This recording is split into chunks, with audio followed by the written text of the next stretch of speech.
Hello friends, welcome back to my channel Simnas Foodwell. അപ്പോൾ ഇതേ ഇന്ന് ഞാൻ വന്നിട്ടുള്ളത് നല്ലൊരു ചോക്ലേറ്റ് ബിസ്ക്കറ്റിൻ്റെ റെസിപ്പി ആയിട്ടാണ് കേട്ടോ. അപ്പോൾ ഇന്നലെ ഞാനൊരു ചോക്ലേറ്റ് കേക്കിൻ്റെ റെസിപ്പി ഇട്ടിട്ടുണ്ടായിരുന്നു. അപ്പോൾ അത് കാണാത്തവർ ഒന്ന് പോയി കണ്ടു നോക്കുക. അപ്പോൾ ഇന്ന് നമ്മൾ വന്നിട്ടുള്ളത് ഒരു ചോക്ലേറ്റ് ബിസ്ക്കറ്റിൻ്റെ റെസിപ്പി ആയിട്ടാണ്. അപ്പോൾ ഈ ഒരു ബിസ്ക്കറ്റിൻ്റെ പ്രത്യേകത എന്താണെന്ന് വെച്ചാൽ നമ്മളിത് ചെയ്തെടുക്കുന്നത് ഓവനോ ബീറ്ററോ ഒന്നുമില്ലാതെ നമ്മുടെ വീട്ടിലെല്ലാവരുടെയും വീട്ടിൽ ഇഡ്ഡലിത്തട്ടൊക്കെ ഉണ്ടാവുമല്ലോ, ആ ഒരു ഇഡ്ഡലിത്തട്ടിൽ വെച്ചിട്ടാണ് നമ്മൾ ഈ ചോക്ലേറ്റ് ബിസ്ക്കറ്റ് റെഡിയാക്കി എടുക്കാനായിട്ട് പോകുന്നത്.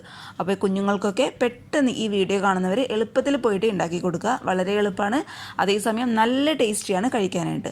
അപ്പോൾ നമുക്ക് പെട്ടെന്ന് തന്നെ വീഡിയോയിലോട്ട് കടക്കുന്നതിന് മുന്നേ ചാനലിൻ്റെ വീഡിയോസൊക്കെ ആദ്യമായിട്ട് ആരെങ്കിലും കാണുകയാണെങ്കിൽ സബ്സ്ക്രൈബ് ചെയ്യുക കേട്ടോ. അപ്പോൾ നമുക്ക് പെട്ടെന്ന് തന്നെ ഇഡ്ഡലിത്തട്ടിൽ എങ്ങനെ ചോക്ലേറ്റ് ബിസ്ക്കറ്റ് റെഡിയാക്കും നോക്കാം.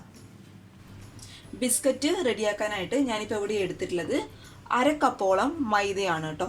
അപ്പോൾ ഇങ്ങനെ ഒരു കപ്പ് ഇല്ല എന്നുണ്ടെങ്കിൽ കറക്റ്റ് 7 ടേബിൾ സ്പൂൺ മൈദ എടുത്താലും മതിയാവും. അപ്പോൾ ഇങ്ങനെ ഒരു കപ്പാണ് നിങ്ങൾ എടുക്കുന്നതെങ്കിൽ കൂന കൂട്ടി എടുക്കാതെ കറക്റ്റ് വിരൽ വെച്ച് വടിച്ചെടുക്കുക. അപ്പോൾ 1/2 കപ്പ് മൈദയാണ് നമുക്ക് മെയിനായിട്ട് ഈ ബിസ്ക്കറ്റിന് ആവശ്യം. പിന്നെ വേണ്ടത് 1/4 കപ്പോളം പൊടിച്ച പഞ്ചസാര, അതേ സെയിം അളവിൽ തന്നെ 1/4 കപ്പ് കേട്ടോ.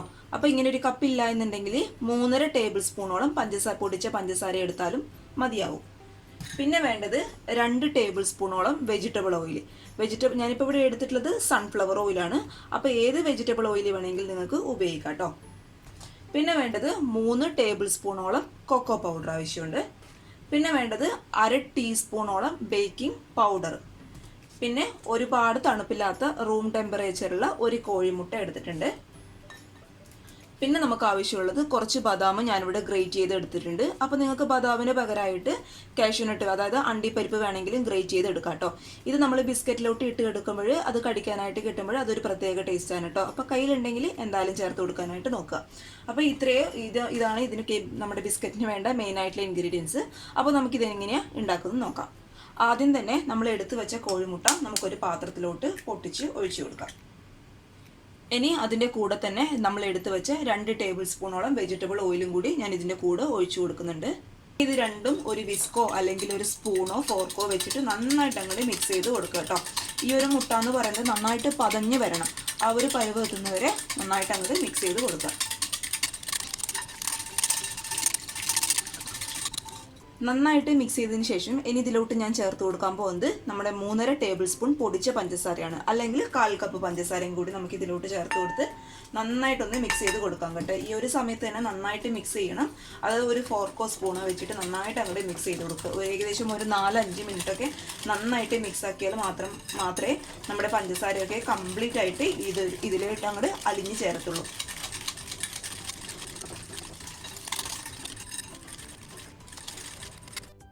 ഇത് നന്നായിട്ട് മിക്സ് ചെയ്തതിന് ശേഷം നമുക്കിതിന് ഈ ബിസ്ക്കറ്റിന് ആവശ്യമായിട്ടുള്ള പൊടികൾ ഇതിലോട്ട് ഈ ഒരു പാത്രത്തിലോട്ട് ചേർത്ത് കൊടുക്കാം. അതിനായിട്ട് ഇതേ ഞാനൊരു അരിപ്പ് വെച്ച് കൊടുത്തിട്ടുണ്ട്. അതിലോട്ട് നമ്മൾ എടുത്തു വെച്ച മൈദ കംപ്ലീറ്റ് ആയിട്ട് ഇട്ട് കൊടുക്കാം.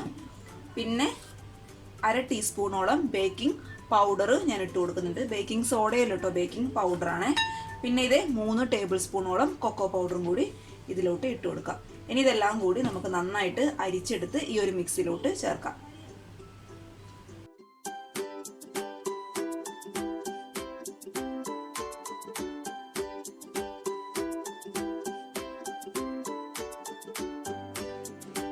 ഇനി ഈ മിക്സ് നമുക്ക് കൈ വെച്ച് നന്നായിട്ട് അങ്ങോട്ട് കുഴച്ചെടുക്കാം കേട്ടോ.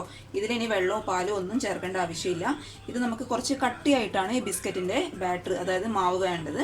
അപ്പോൾ നമുക്ക് കൈ വെച്ചിട്ട് നന്നായിട്ട് അങ്ങോട്ട് കുഴച്ചു കൊടുക്കാം.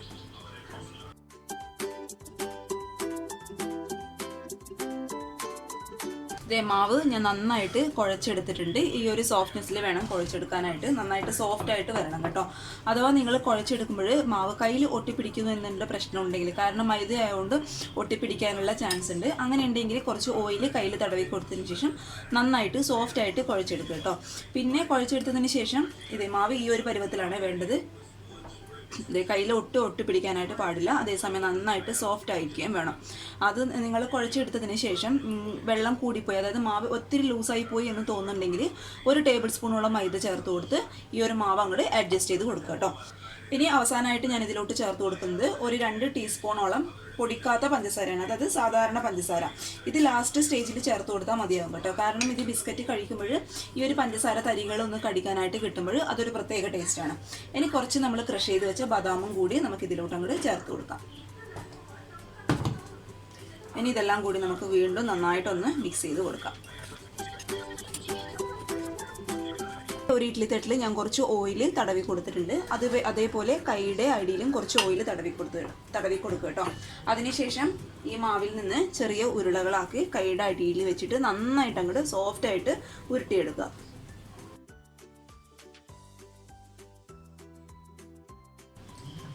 ഇനി ഇത് ജസ്റ്റ് നമ്മുടെ കൈയുടെ മുകൾ ഭാഗം വെച്ചിട്ട് നന്നായിട്ട് അങ്ങോട്ട് പ്രസ് ചെയ്ത് കൊടുക്കുക. ഒരുപാട് പ്രസ് ചെയ്യേണ്ട, ഇത് ഈ ഒരു വലിപ്പത്തിൽ പ്രസ് ചെയ്ത് കൊടുത്താലും മതിയാകും കേട്ടോ. ഇനി നമുക്കിതൊരു ഫോർക്ക് വെച്ചിട്ട് ഒന്ന് ഡിസൈൻ ചെയ്ത് കൊടുക്കാം. അപ്പോൾ നിങ്ങളുടെ ഇഷ്ടത്തിനനുസരിച്ച് ഡിസൈൻ ചെയ്യാം. ഫോർക്ക് കയ്യിലില്ല എന്നുണ്ടെങ്കിൽ എന്തെങ്കിലും ഒരു സ്പൂണൊക്കെ വെച്ചിട്ട് പതുക്കെ അങ്ങോട്ട് ഡിസൈൻ ചെയ്ത് കൊടുക്കുക കേട്ടോ. ഇനി ഇതിൻ്റെ മുകളിലോട്ടായിട്ട് ഞാൻ കുറച്ച് ബദാമിൻ്റെ ആ ഒരു ഇത് ക്രഷ് ചെയ്തത് കുറച്ചൊന്ന് വെതറി കൊടുക്കുന്നുണ്ട്, അതൊരു ഭംഗിക്ക് വേണ്ടിയിട്ട്. ഇപ്പോൾ ബദാം നേരത്തെ ഞാൻ പറഞ്ഞ പോലെ കയ്യിലില്ല എന്നുണ്ടെങ്കിൽ അതിന് പകരമായിട്ട് അണ്ടിപ്പരിപ്പ് എടുത്താലും മതിയാവും. ഇത് നമുക്ക് പതുക്കെ പൊട്ടിക്കാതെ ഇവിടെ വെച്ച് കൊടുക്കാം.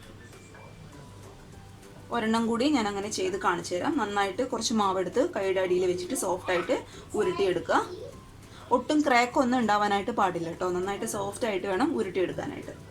ക്രാക്ക് ഉണ്ടായിക്കഴിഞ്ഞാൽ നമ്മുടെ ബിസ്ക്കറ്റ് വെന്ത് വരുമ്പോൾ ക്രാക്കോട് കൂടി തന്നെയാണ് ഉണ്ടാവുക. അതുകൊണ്ട് ക്രാക്ക് ഇല്ലാതെ നന്നായിട്ട് ഇതുപോലെ സോഫ്റ്റായിട്ട് അങ്ങോട്ട് ഉരുട്ടിയെടുക്കുക. അതൊക്കെ പ്രസ് ചെയ്ത് കൊടുക്കുക.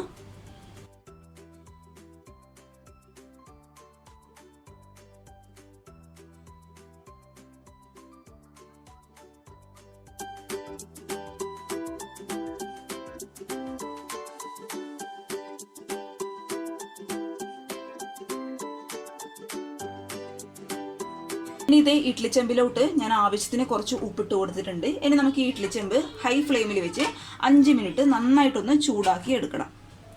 അപ്പോഴത്തെ ചെമ്പ് നന്നായിട്ട് ചൂടായിട്ടുണ്ട്. ആ ഉപ്പൊക്കെ നന്നായിട്ട് ചൂടാവണം കേട്ടോ. ഇനി നമ്മൾ റെഡിയാക്കി വെച്ച ഇഡ്ഡലി തട്ട് നമുക്ക് ഈ ഒരു പാത്രത്തിലോട്ട് ഇറക്കി വെച്ച് കൊടുക്കാം.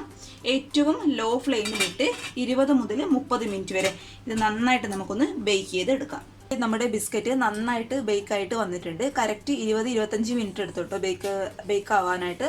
അപ്പോൾ ഈ ഒരു സമയത്ത് നമ്മൾ ബിസ്ക്കറ്റ് ഒന്ന് തൊട്ട് നോക്കുമ്പോൾ നന്നായിട്ട് സോഫ്റ്റ് ആയിരിക്കും. അത് കണ്ട് പേടിക്കണ്ട, ഫ്ലോപ്പ് ആയെന്ന് വിചാരിക്കണ്ട. ഇതിന് ചൂടാറാനായിട്ട് ബിസ്ക്കറ്റ് മാറ്റി വെക്കുമ്പോഴാണ് നന്നായിട്ട് ക്രിസ്പി ആയിട്ട് വരും കേട്ടോ. അപ്പോൾ ഈ ഒരു സമയത്ത് തന്നെ നമുക്ക് ഈ ഒരു ബിസ്ക്കറ്റ് ഈ ഒരു തട്ട് നമുക്ക് ഇതിൽ നിന്ന് അങ്ങോട്ട് മാറ്റി കൊടുക്കാം. തട്ടിൽ നിന്ന് ബിസ്ക്കറ്റ് ഇത് വിട്ട് കിട്ടണം എന്നുണ്ടെങ്കിൽ ബിസ്ക്കറ്റ് നന്നായിട്ട് ചൂടാറണം കേട്ടോ. അപ്പോഴേ നന്നായിട്ട് ക്രിസ്പി ആയിട്ട് വരികയും ചെയ്യും. ഈ ഒരു തട്ടിൽ നിന്ന് ബിസ്ക്കറ്റ് എടുത്ത് മാറ്റാനായിട്ടും പാടുള്ളൂ.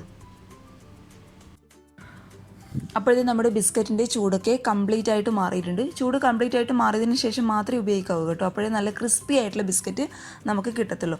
അപ്പോൾ ചോക്ലേറ്റിൻ്റെ ഫ്ലേവറൊക്കെ ഉള്ളതുകൊണ്ട് കുഞ്ഞുങ്ങൾക്കൊക്കെ തീർച്ചയായിട്ടും ഇഷ്ടപ്പെടും. പിന്നെ ഇഡ്ഡലിത്തട്ടൊക്കെ എല്ലാവരുടെയും വീട്ടിലുണ്ടാവുമല്ലോ. അതുകൊണ്ട് വീഡിയോ കാണുന്നവരെ പെട്ടെന്ന് പോയിട്ട് ബിസ്ക്കറ്റൊക്കെ കുഞ്ഞുങ്ങൾക്ക് റെഡിയാക്കി കൊടുക്കുക. പിന്നെ ചാനലിലെ വീഡിയോസൊക്കെ ആദ്യമായിട്ട് ആരെങ്കിലും കാണുകയാണെങ്കിൽ സബ്സ്ക്രൈബ് ചെയ്യാൻ മറക്കരുത്. പിന്നെ വീഡിയോ കണ്ട് ഇഷ്ടപ്പെട്ടാൽ ലൈക്ക് ചെയ്യണം കേട്ടോ. അപ്പോൾ നാളെ ഒരു നല്ല വീഡിയോ ആയിട്ട് കാണും വരെ thank you for watching Simna's food world. By.